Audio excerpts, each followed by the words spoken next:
Oke, saudara-saudara, baiklah. Saat ini kita berjumpa lagi dalam satu tatap muka lagi. Kita akan membahas tentang mata kuliah sejarah pastoral. Mata kuliah ini merupakan mata kuliah wajib pada program studi Pastoral Counseling Institut Agama Kristen Negeri Manado, Fakultas Teologi. Dan untuk semester ini kita akan membahas mata kuliah sejarah pastoral counseling. Ada kurang lebih 8 pokok bahasan yang kita lewati, dan saya akan melakukan pembagian dalam penyampaian melalui video ini. Akan saya bagi dalam 2 episode. Episode yang pertama kurang lebih 4 pokok bahasan, yaitu pendahuluan, sejarah pastoral abad permulaan atau abad mula-mula, sejarah pastoral abad pertengahan, sejarah pastoral abad reformasi. Ya, kurang lebih 4 pokok bahasan itu yang kita lewati sekarang dalam pembahasan kita. Sebagai seorang akademisi dan juga sebagai seorang tenaga pengajar atau dosen, maka saya juga menggunakan beberapa buku sebagai bahan rujukan atau buku utama, menjadi literatur yang tentunya dari sana saya mendapatkan bahan-bahan ini dikumpulkan menjadi satu paket mata kuliah sejarah pastoral itu sendiri. Sebut saja bukunya dari William Klebs dan Charles Jackley, yang berjudul, tapi sudah dalam bahasa Indonesia, bukunya yang berjudul Pastoral Care in Historical Perspective. Itu menjadi buku rujukan utama, literatur utama saya. Yang kedua juga ada buku dari Derek Tidball yang berjudul Teologi Penggembalaan Suatu Pengantar. Dan juga ada buku dari Van den En, Harta dalam Bencana. Ada juga buku dari Hiltner Seward, Pengantar untuk Teologi Pastoral. Memang dalam buku Hiltner ini saya menemukannya dalam buku yang ditulis oleh Immanuel Gerrit Singgi dan kawan-kawan, Teologi dan Praksis Pastoral, Antologi Teologi Pastoral, buku-buku seperti itu. Dan juga ada makalah-makalah yang saya dapatkan dari internet, seperti misalnya makalah dari saudara Calvin Daci. Jika menyaksikan video ini, saya mohon izin, saya juga menggunakan beberapa bahan dari makalah saudara dalam tulisan yang berjudul Sejarah Pelayanan Pastoral. Baiklah, saudara-saudara sekalian, kita akan lanjut pada pokok bahasan kita yang pertama.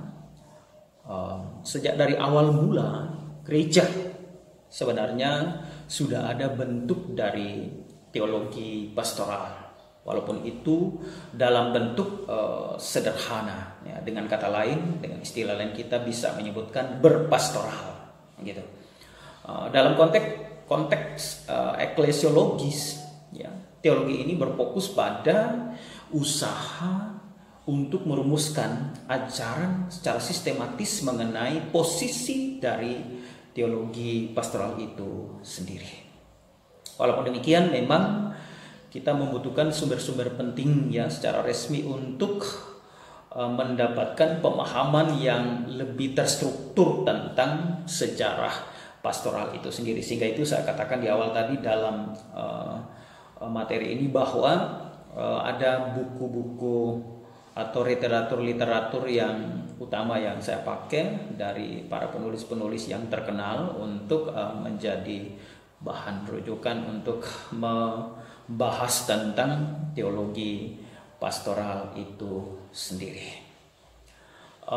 Selanjutnya, saudara-saudara sekalian, dalam bukunya yang berjudul tentang teologi penggembalaan sebuah pengantar, kita mendapatkan di situ Derek J. Titball, dia mengatakan atau dia menuliskan bahwa pada abad-abad permulaan ada kurang lebih 4 faktor utama yang menentukan ya tentang atau bentuk dari pastoral itu sendiri.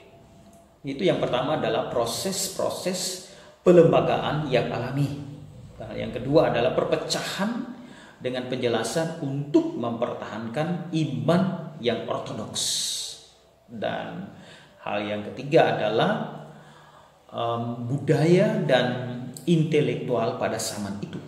Dan yang keempat adalah gereja sebagai minoritas yang dianiaya. Jadi hal-hal itulah yang menentukan ketika kita belajar tentang sejarah pastoral itu sendiri, dan ini menurut Derek Titball. Saudara-saudara sekalian, mari kita lihat secara terus-menerus tentang informasi penting ini. Pertama, dalam pasca rasuli, ya, pasca rasuli yang dimaksudkan adalah setelah zaman para rasul, ya. Jadi setelah zaman para rasul, ketika Yesus terangkat ke sorga, lalu ada ketuhanan Roh Kudus, ya, pencurahan Roh Kudus. Lalu setelah itu para rasul diberikan tanggung jawab oleh Tuhan kita untuk memberitakan Injil, ya, kepada semua manusia di seluruh dunia. Dan pasca tugas-tugas para rasul itu muncul beberapa ahli-ahli teologi, ya, dan juga termasuk di dalamnya ahli-ahli pastoral, ya, untuk melanjutkan dengan perspektifnya yang berbeda masing-masing dalam kajian masing-masing terhadap ilmu teologi dan juga misi yang mereka kembangkan di zaman itu. Dan karena itu kita lihat bersama dari surat-surat seperti misalnya Ignatius, ya, pada masa pasca rasuli ini terjadi pemisahan antara pejabat gereja dan kaum awam, ya. Karena itu bentuk-bentuk pelayanan pastoral pada zaman itu adalah penekanan akan perlunya mentaati para pejabat gerejawi, ya. Dan motivasi pelayanan pada waktu itu adalah dalam rangka untuk melindungi kawanan domba, ya. Nah, sehingga itu selanjutnya tugas pastoral, ya, tugas pastoral waktu itu adalah terutama adalah dalam rangka untuk mengajar. Tugas pastoral adalah tugas mengajar, tugas mendidik, ya.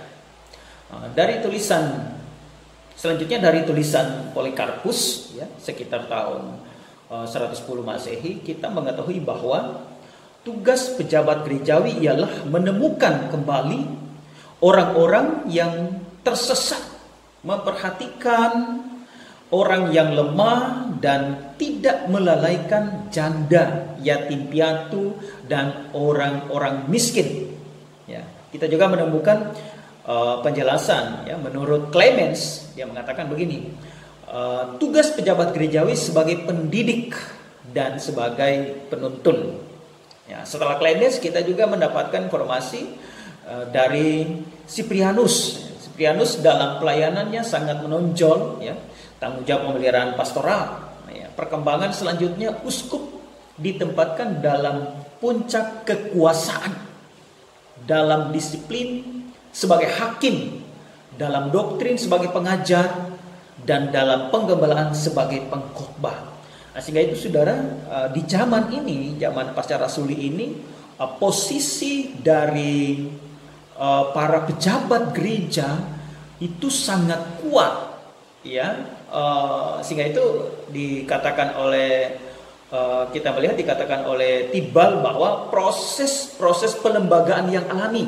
Nah, dengan sendirinya maka ada upaya-upaya yang dilakukan oleh para tokoh-tokoh teologi dan juga termasuk di dalamnya tokoh-tokoh yang membahas tentang teologi pastoral seputar posisi dari pimpinan-pimpinan lembaga, termasuk di dalamnya lembaga gereja ini, memegang peran yang sangat penting di kala itu.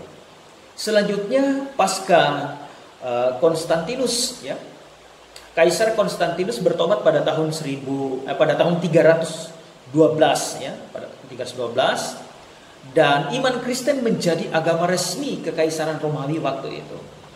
Ya, pada masa ini pelayanan penggembalaan dianggap sebagai panggilan yang tinggi dan kudus. Ya, jadi pada masa Konstantinus ini pelayanan penggembalaan atau pelayanan kegiatan pastoral itu dianggap sebagai panggilan, ya, sesuatu pekerjaan yang sangat luar biasa, ya, panggilan yang tinggi dan panggilan yang kudus, ya. Tuntutan terhadap gembala atau pastor ya cukup tinggi. Gembala tidak boleh tercemar, ya. Gembala itu dianggap sebagai orang yang suci, orang yang kudus, tidak boleh berdosa, memiliki sifat-sifat seorang seperti sifat malaikat, nah, gitu. Gembala tidak hidup bagi dirinya sendiri, tetapi bagi sejumlah besar orang. Jadi posisi gembala itu mendapat perhatian khusus dan menempatkan pada posisi yang sangat berharga, ya. Jadi gembala itu dianggap sebagai, atau pastor itu dianggap sebagai orang yang tidak berdosa, ya, orang yang tidak berdosa. Ya, citra Allah tergambar bagi seorang pastor. Saya kira juga saudara sekarang kan seperti itu. Kalian nanti akan menjadi seorang calon konselor, ya, akan menjadi pendeta, akan menjadi pastor, akan menjadi gembala di kemudian hari setelah selesai studi. Kalian akan memahami seperti itu posisi sebagai seorang gembala. Gembala juga digambarkan sebagai pemandu, ya, yang dengan terampil mengemudi kapal gereja. Gembala bagaikan nakoda dari sebuah kapal. Ini gambaran tentang bagaimana tugas dan tanggung jawab seorang gembala, ya. Banyak orang yang mengharapkan pimpinan dari gembala agar mereka dengan selamat melalui badai atau arus rintangan. Wah, ini sangat luar biasa.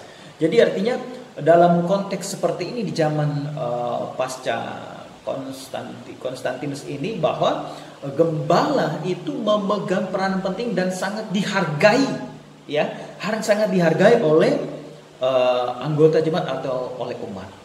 Nah, tugas penggembalaan juga dikiaskan dengan istilah medis seperti mengobati, menyembuhkan, ya, seperti itu. Memang Yesus kan di zaman ketika ia bersama dengan para murid, dia juga melakukan penyembuhan, gitu. Dia juga mengobati. Yang diobati oleh Yesus itu bukan cuma luka-luka secara badannya, tetapi luka batin pun diobati. Nah, ini yang paling penting, sehingga akan menjadi tugas kegembalaan bagi kita sebagai calon-calon konselor atau calon pastor. Selanjutnya Agustinus dari Hippo, dia merumuskan tugasnya sebagai gembala sebagai berikut, ya, saudara. Memarahi, ya, tugas gembala menurut Agustinus adalah memarahi orang yang menimbulkan percekcokan, ya, menghibur orang yang kecil hati, membela orang yang lemah, gitu, menyangga para penentang, gitu, waspada terhadap berbagai jebakan. Nah, ini tugas gembala, ya, menurut Agustinus. Mengajar orang yang tidak berpengetahuan, ya, mengajar orang yang tidak berpengetahuan, baru mengajarkan orang yang dan menolong orang yang miskin, ya, membebaskan orang yang tertindas dan lain sebagainya. Nah, dia juga mengatakan begini: berkhotbah, membantah, menegur, membangun, selalu siap sedia untuk menolong setiap orang. Itulah beban berat yang saya pikul. Ini kata Agustinus. Artinya sebenarnya secara positif kita dapatkan yang dari apa yang dimaksudkan oleh Agustinus ini adalah tugas gembala itu sangat penting, ya. Tugas gembala dalam rangka kepentingan untuk menolong orang, ya, menggembalakan, merawat, memelihara, ya, orang, ya, memelihara anggota jemaat dimanapun kita ditugaskan untuk itu, ya. Bagi Agustinus, pelayanan bersifat sakramental, ya, karena pelayanan itu adalah kudus, ya, sakral, ya, itu bagi Agustinus sesuatu yang istimewa, ya, Ini konsep yang sangat luar biasa dari tokoh Agustinus tentang pastoral itu sendiri. Ia percaya bahwa sakramen-sakramen dapat diadakan di luar gereja yang benar, tetapi tidak berhasil guna. Ya. Akibatnya muncul pandangan bahwa sifat-sifat pribadi pelayan sakramen itu kurang penting bagi keabsahan dari sakramen itu sendiri. Keabsahan dari sakramen itu ditentukan oleh satu-satunya gereja yang benar, bukan oleh pelayan itu. Nah, ini kata Agustinus. Dia sangat menekankan bahwa dia menganggap bahwa termasuk pelayanan pastoral itu bagaikan sakramen, ya, sakral, sesuatu yang kudus, ya, sesuatu yang mulia, sesuatu yang sangat berharga yang harus dikerjakan oleh setiap orang. Ya. Selanjutnya saudara sekalian, kita akan masuk pada bagian yang ketiga adalah abad pertengahan. Sejarah pastoral di abad pertengahan. Para pejabat gereja memasuki abad pertengahan, ya, dilengkapi dengan karya agung yang disampaikan oleh Gregorius Agung berjudul Pastoral Role. Ya. Namun kerohanian pejabat gereja telah merosot karena gereja terikat dengan masalah-masalah duniawi. Itu tadi saya katakan di awal tadi bahwa adanya pelembagaan kadang-kala ada kecenderungan untuk membuat menimbulkan gejala-gejala negatif, ya, dari orang yang menganggap selalu ingin disegani, ya, ingin dihormati gitu. Kalau sudah jadi pastor, sudah jadi gembala, sudah jadi pendeta, itu merasa harus dihormati, ya, gitu. Jadi hati-hati. Jadi pastor itu harus rendah hati, ya saudara. Sehingga kalau kita menjadi konselor atau menjadi pendeta yang rendah hati, pasti kita akan berhasil untuk melayani umat. Ya, usaha perbaikan muncul dan praktik pastoral dirumuskan oleh Innocentius III sebagai memberi makan kepada, dia memberikan contoh begini. Pelayanan pastoral menurut Innocentius III adalah bagaikan seseorang yang memberi makan kepada kawanan domba melalui teladan pribadi, melalui ajaran, dan melalui sakramen dengan hikmat ilahi dan kesetiaan yang tinggi kepada iman rasuli. Jadi Innocentius menekankan di sini bahwa pelayanan pastoral bagaikan seseorang yang bertugas sebagai seorang gembala menggembalakan domba. Ya, seorang gembala domba tentu dia punya tugas yang sangat luar biasa untuk menjaga merawat domba itu. Tapi yang paling penting dikatakan oleh Innocentius adalah teladan pribadi, ya, ajaran, sakramen, hikmat ilahi itu penting, ya.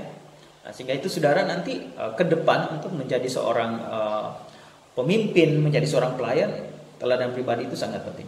Innocentius juga sangat mengerti, ya, arti pentingnya penggembalaan, ya, dari para pejabat gereja. Dia pernah mengatakan begini, ya, sang gembala harus rajin dalam melaksanakan pemeliharaan pastoralnya agar tidak ada domba yang sakit di dalam kandang yang dapat menularkan penyakitnya. Wah, luar biasa. Ya, saya sangat senang dengan ungkapan dari Innocentius III ini tentang tugas dari sang gembala, ya, tugas dari seorang pastor, tugas dari seorang pendeta, ya, tugas dari para pelayan yang bersedia untuk melaksanakan pelayanan penggembalaan. Zaman ini di mana teologi pastoral semakin menjadi bagian dari pendidikan teologi, ya, ini di zaman ini. Jadi yang mana teologi pastoral ini sudah semakin berkembang. Jadi ada semacam perkembangan ya dari segi sejarah, ya, di mana di zaman ini teologi pastoral sudah menjadi bagian dari pendidikan teologi, ya, masuk di dunia akademik, ya, tentunya di zaman itu. Konsili Lateran III pada tahun 1215 juga pun mewajibkan pada gereja-gereja besar atau gereja-gereja induk di ibu kota provinsi, ya, harus diangkat seorang magister dengan tugas mendidik para presbiter dan kaum awam dalam reksa pastoral, ya, uh, dalam bahasa Latinnya disebut dengan cura animarum, ya, dan dihubungkan dengan pengakuan dosa secara lisan, ya. Sehingga dengan demikian di kemudian hari juga ada secara khusus pembentukan rohani dari para imam, ya. Mungkin sekarang ini kita kenal dengan sekolah-sekolah teologi seperti saudara-saudara sekarang, ya, program studi pastoral konseling atau program studi teologi atau program studi misiologi dan lain sebagainya. Ya, meliputi, jadi hal-hal itu meliputi kegiatan-kegiatan meditasi, orasi, ya, tentasi atau menangani percobaan-percobaan, berarti praktek-praktek pengakuan dosa dan juga pelaksanaan kegiatan-kegiatan yang berhubungan dengan penggambalaan itu sendiri. Ini di masa Konsili Lateran IV pada tahun 1215. Selanjutnya pada Konsili Trente pada tahun 1545 sampai 1563, saudara, terjadi kontra reformasi. Ya, ini merupakan periode kontra reformasi, ya. Teologi pastoral memulai babak baru. Teologi pastoral dipahami sebagai pekerjaan jabatan dalam gereja. Nah, ini kewajibannya sudah mulai, walaupun memang perlahanan, ya, kita lihat, ya. Gambaran pastor masih terikat pada figur seorang uskup atau pemimpin. Karenanya mempengaruhi dasar teologis pemikirannya. Itu konsep tentang pelayanan dan prakteknya pun. Jadi apapun yang dilakukan oleh seorang uskup atau seorang pemimpin atau seorang figur yang ditugaskan untuk kepentingan pelayanan itu nanti akan mempengaruhi tugas-tugas pelayanan terhadap jemaat. Teologi pastoral merupakan pemikiran atau refleksi tentang kemampuan kerja yang layak dari seorang pastor atau uskup. Juga ada pembaruan dari Trente, misalnya saudara, dalam pemilihan uskup, yaitu tanggung jawab, tingkah laku ideal, tugas parokial, ya, tempat tinggal uskup, pastor, paroki itu perlu ditata. Nah, ini perkembangan yang terjadi di zaman pada saat Konsili Trente. Dan kemudian hal-hal tentang teritorial, pembinaan, pengenalan dan pelayanan umat, ya, uskup, juga kegiatan pastoralis, ya, kegiatan perayaan-perayaan ekaristi, ya, itu harus diatur dengan baik. Karena itu perlu pembinaan pendidikan khusus dan yang memadai bagi para calon imam atau uskup di seminari. Kepentingannya semua itu seperti yang saya katakan di awal tadi adalah dalam rangka untuk mempersiapkan calon-calon pemimpin di gereja itu sendiri. Sesudah Konsili Trente dimulailah yang namanya periode baru bagi pastoral dan terus berkembang sampai pada Konsili Vatikan II yang memberi cap pada teologi pastoral dan praktek pastoral. Wah, sangat luar biasa, saudara. Jadi perkembangannya seperti itu di zaman Konsili Trente. Ya, perhatian utama teologi pastoral diarahkan pada struktur dan tugas pastoral, liturgi dan perayaan sakramen-sakramen, kewajiban mengajar dan membangun kehidupan gereja. Ya, tugas itu kemudian dilihat dalam hubungannya dengan tugas Kristus sendiri. Jadi aspek kristologinya tercermin di situ. Kenapa? Karena Yesus juga menyatakan dirinya sebagai gembala yang baik. Ya, gembala yang luar biasa, gembala yang sempurna, kita menyebutnya gembala yang agung, pastor sejati. Nah, itu Yesus, dan teladan-teladan hidup Yesus itulah menjadi bahan pengajaran yang cara terus-menerus diwarisi, ya, dari generasi ke generasi dalam pelayanan gereja itu sendiri. Teologi pastoral dipakai, ya, agaknya pertama kali oleh Petrus Canisius dan sudah pada tahun 1591 muncul bukunya yang berjudul Enric Dion, Teologi Pastoral, ya, oleh Peter Binsfeld, ya, uskup Trier. Buku ini merupakan manual bagi pastor, jadi semacam petunjuk bagi pastor paroki yang dianjurkan oleh Trente dan yang berisikan tentang doktrin atau ajaran-ajaran dari para imam. Jadi buku yang dimaksudkan oleh Peter ini adalah kepentingannya dalam rangka ini sebenarnya buku kelengkapan, ya, kelengkapan bahan pembelajaran yang melengkapi, ya, bahan pembelajaran yang melengkapi untuk bagaimana mempersiapkan para imam di zaman itu. Ya. Dalam kerangka yang sama terbit juga Manuale Parochorum, ya, oleh Ludwig Engel, ya, Ludwig Engel pada tahun 1661, ya. Ini dipakai pada sampai pada abad ke-18, ya. Juga muncul kemudian pastor bonus oleh Johannes Obstreet, ya, pada tahun 1698. Ini ada beberapa buku-buku yang berfungsi, ya, berguna untuk menjadi literatur pengajaran, ya, mempersiapkan para pastor waktu itu. Selanjutnya, saudara, kita akan melihat bagaimana terjadinya reorganisasi studi-studi di perguruan tinggi Austria, ya, dan untuk pertama kalinya teologi pastoral menjadi mata pelajaran yang berdiri sendiri. Ya, ini perkembangan selanjutnya pada tahun 1774. Ya, demikian pula teologi pastoral diakui otonominya di universitas-universitas seperti di kita sekarang ini kan sudah diakui otonominya sebagai salah satu bidang ilmu teologi, bidang ilmu teologi. Program studi ini memperlihatkan dengan jelas bagaimana mata pelajaran baru itu akan digarap. Itu tampaknya dari materi-materi studi, yaitu dibagi menjadi 3 bagian yang sesuai dengan 3 tujuan utama, ya, tugas mengajar, ya, tugas pelayanan sakramen, dan tugas pembangunan kehidupan gereja. Ya. Bagian yang pertama adalah berisikan tentang kewajiban pastor untuk mengajar, yaitu katekese, khotbah, dan pastoral. Nah, itu bagian pertama. Jadi karena teologi pastoral itu sudah menjadi salah satu bidang ilmu dan diakui secara otonomi di setiap perguruan tinggi, maka telah terjadi pembidangan-pembidangan seperti itu dalam proses pengajarannya.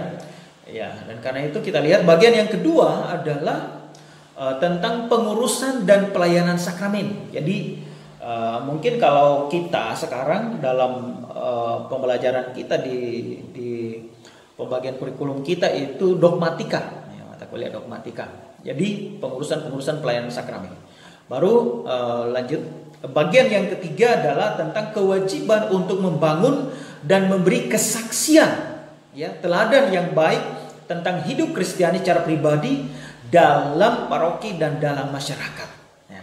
Bagian yang ketiga ini sebenarnya adalah implementasi dari ilmu, ya, implementasi dari ilmu dalam rangka kepentingan untuk membentuk suatu kehidupan gereja yang sangat luar biasa, yang takut akan Tuhan. Ya, semua mata pelajaran yang sudah dikenal, ya, yang seperti saya katakan di atas tadi, kembali lagi direncanakan dalam bentuk studi kelanjutan, ya, bagi semua aktivitas calon rohaniwan, ya, atau calon imam, ya, calon pemimpin di zaman itu. Ya, ini peristiwa yang terjadi di zaman itu. Selanjutnya, saudara, mari kita lihat bersama bagaimana setelah itu ada tendensi baru yang lebih berorientasi pada biblis teologis. Ya, ini perkembangan selanjutnya tentang teologi pastoral atau sejarah pastoral konseling dengan tokoh John Michael Sailer pada tahun 1751-1832. Ya, ciri-ciri pandangan ini berusaha untuk memberikan dasar secara biblis pada praktek kegiatan pastoral itu sendiri. Dan daripadanya dia mencoba menunjukkan karakter teologis dari studi pastoral. Ya, ini sangat kita lihat bagaimana perkembangan yang sangat luar biasa. Ya, pandangan dari Sailer ini adalah hidup Kristiani pada dasarnya adalah hidup biblis, ya, merupakan rentetan peristiwa keselamatan yang terlukis mulai dari kitab Kejadian sampai dengan kitab Wahyu. Pusatnya adalah realita kasih Allah di dalam Kristus penebus kita. Nah, ini sangat menarik, ya. Dia memberi posisi selain adat cabang ilmu teologi historikal, sistematika, praktika, tetapi juga masuk pada orientasi biblis teologi atau teologi biblika. Sehingga itu memang sebenarnya dasar dari teologi pastoral itu juga adalah biblis teologis, ya, atau teologi biblika itu sendiri, karena dari situ kita berpijak untuk melaksanakan pengembangan dari pastoral itu sendiri, ya.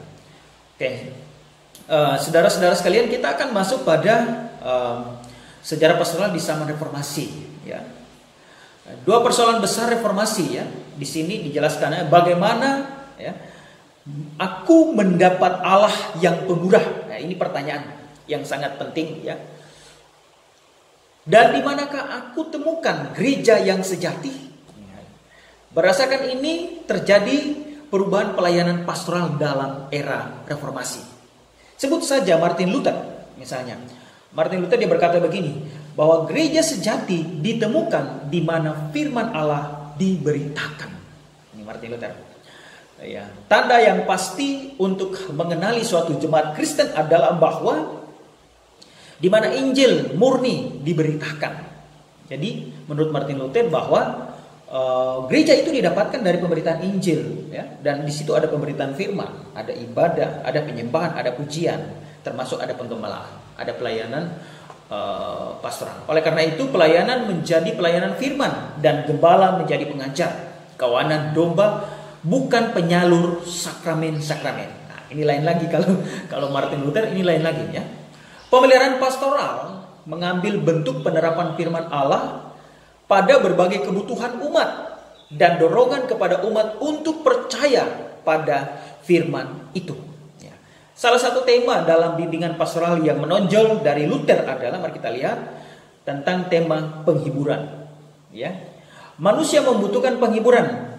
Tidak hanya saat menghadapi penyakit atau kematian, tetapi ketika menghadapi kebimbangan, ya, keputusasaan, kekacauan, dan pencobaan menyerang rohnya, maka di situ manusia sangat butuh yang namanya penghiburan.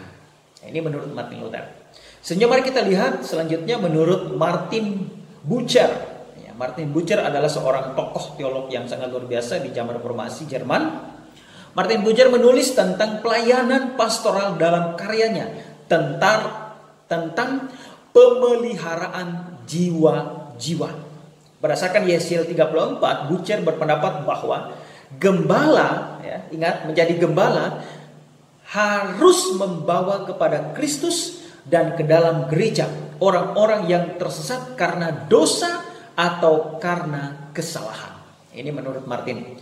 Yang kedua, gembala harus memulihkan kembali sesuatu yang telah mengalami kemunduran di dalam kehidupan. Gembala memulihkan kembali mereka yang telah jatuh di dalam dosa meskipun masih tetap di gereja.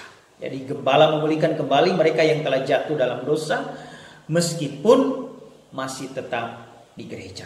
Jadi ada 3 hal penting yang dibahas oleh Martin Bucer, tapi ada yang tidak kalah pentingnya. Ada 2 yang tidak kalah pentingnya juga di sini adalah, menurut Martin Bucer, adalah gembala memulihkan orang yang lemah dan sakit dan perlu dikembalikan kesehatan, kekuatan, dan kehidupan kekristenannya.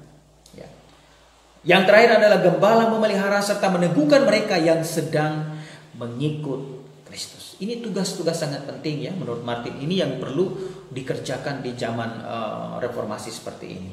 Selanjutnya menurut Johannes Calvin. Johannes Calvin lebih dikenal sebagai seorang teolog akademis dan penegak disiplin gereja. Tetapi sebagai seorang gembala atau pengkhotbah.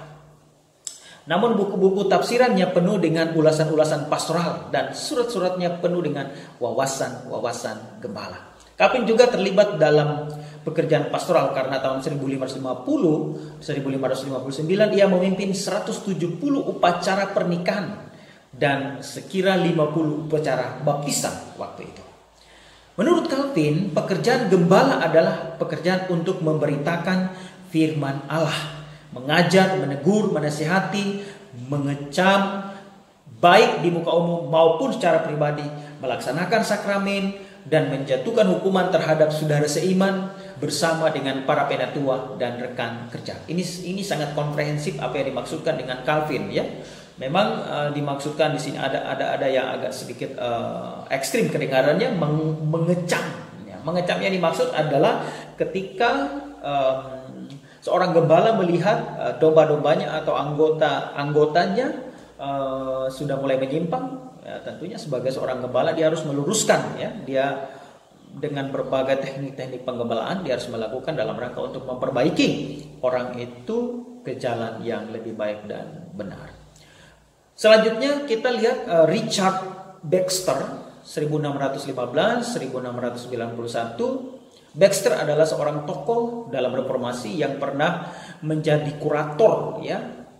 Kemudian dia pindah menjadi pendeta tentara selama 5 tahun di Coventry, dan dengan demikian dia diminta kembali oleh jemaat sebagai vikaris pada tahun 1647. Dalam karyanya berjudul The Reformed Pastor Baxter menjelaskan falsafah pelayanannya. Menurut Baxter, pelayanan menuntut keterampilan. Ya, jadi menurut Baxter ini sangat jelas.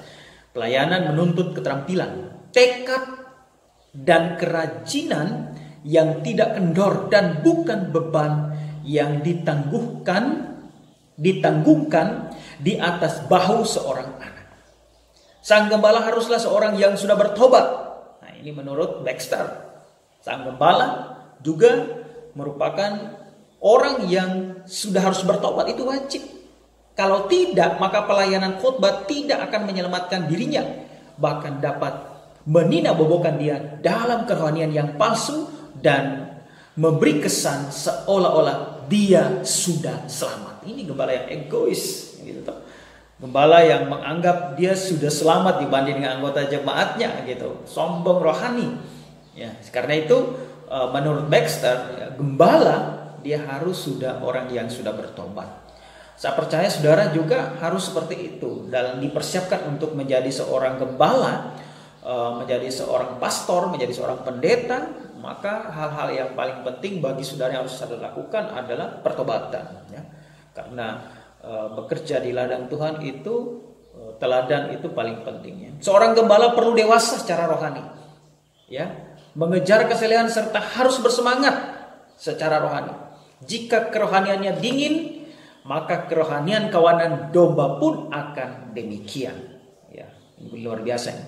Oleh karena itu, jika kerohaniannya surut, ia dapat membangun dirinya dengan disiplin rohani, dengan membaca buku yang membangkitkan semangat dan bermeditasi tentang sesuatu hal yang besar. Mengabaikan disiplin-disiplin tidak hanya berbahaya bagi dirinya sendiri, tetapi juga bagi umatnya. Sehingga itu mau maju atau mundur dari persekutuan pelayanan jemaat itu tergantung dari gembala itu sendiri, tergantung dari pendetanya sendiri, tergantung dari pemimpinnya sendiri. Ya, ini sangat penting dan memang harus dilakukan, ya, oleh seorang gembala yang baik, ya, dilakukan. Selanjutnya George Herbert, ya, kita lihat George Herbert. Akibat reformasi di kalangan gereja-gereja Anglikan muncul minat baru untuk meningkatkan mutu perawatan, mutu pelayanan rohani dan standar pelayanan.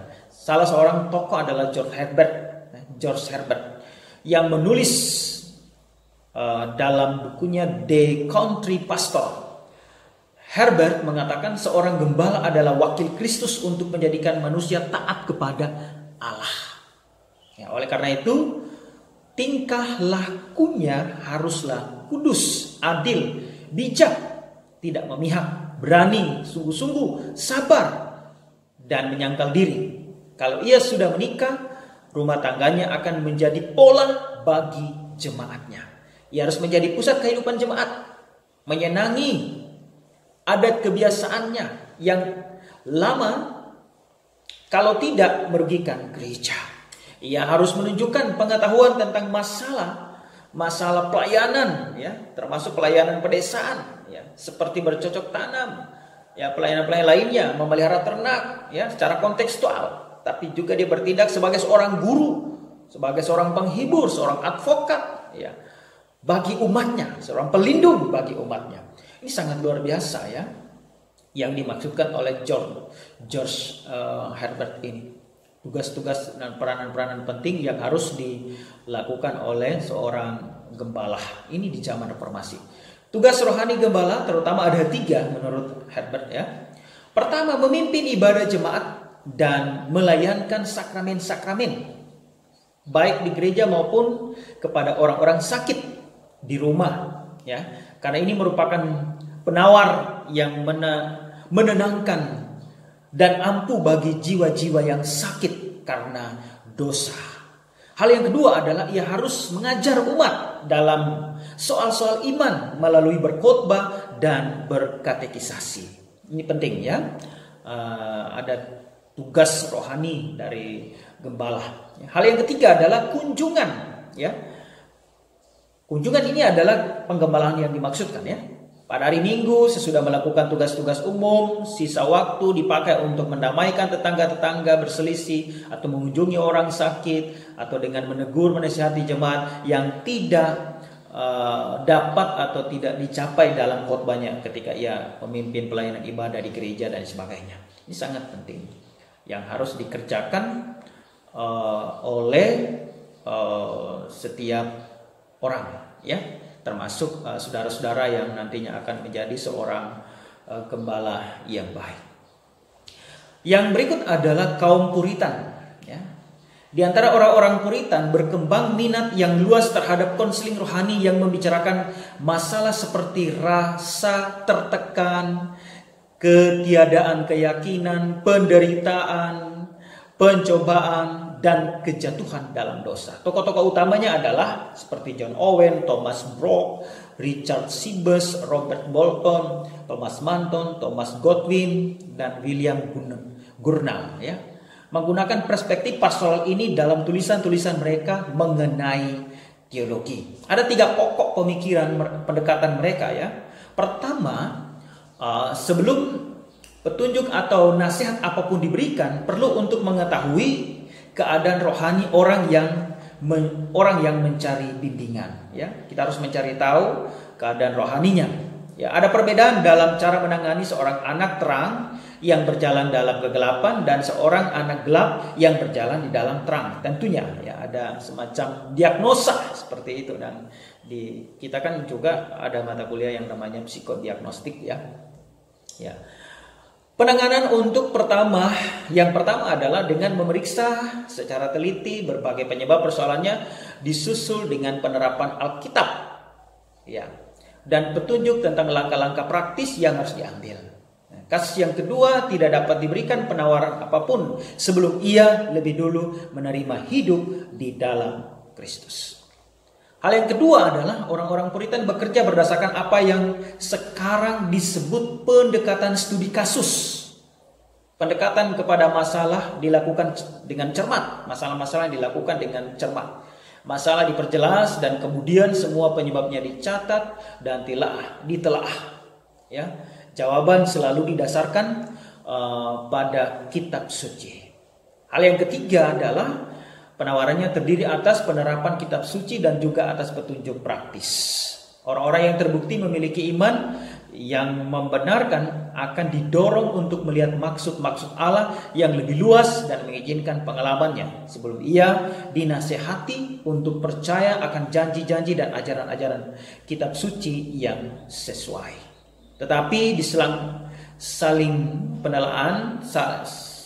dalam pelaksanaan penelaah kitab suci juga diberi nasihat praktis. Misalnya kepada orang-orang yang baik memiliki keyakinan, mereka harus diajarkan untuk giat dalam kasih karunia, taat merenungkan firman Tuhan, merenungkan kemurahan Allah, memeriksa perbedaan yang baik dan yang jahat, ya, harus percaya, harus bertumbuh dalam kasih karunia, menemukan apakah yang kurang dalam hal-hal kehidupan saya, seperti itu, seperti kasih, pengetahuan, dan seharusnya itu yang harus terjadi dalam kehidupan mereka, yaitu pemulihan. Jadi terjadi penyembuhan batin yang sangat mendalam dalam segala bentuk kehidupan setiap orang yang kita layani.